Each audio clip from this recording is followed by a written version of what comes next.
PSM Makassar menjadi kandidat terkuat juara Liga 1 musim ini. Masih ada 9 laga tersisa. Pasukan Ramang diharapkan konsisten dan tetap di puncak klasemen hingga penghujung liga.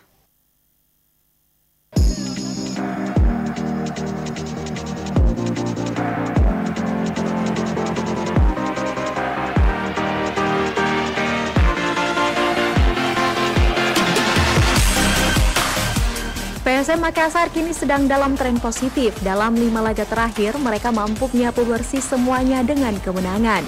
PSM bahkan menjadi kandidat terkuat sebagai juara Liga 1 musim ini. Pasukan Bernardo Tavares berada di puncak klasemen sementara dengan mengumpulkan 53 poin.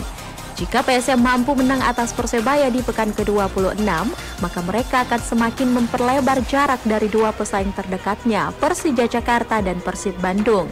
Namun PSM perlu bekerja keras untuk bisa mengalahkan Persebaya di kandangnya. Tim besutan Naji Santoso itu juga dikenal perkasa saat bermain di hadapan pendukung sendiri.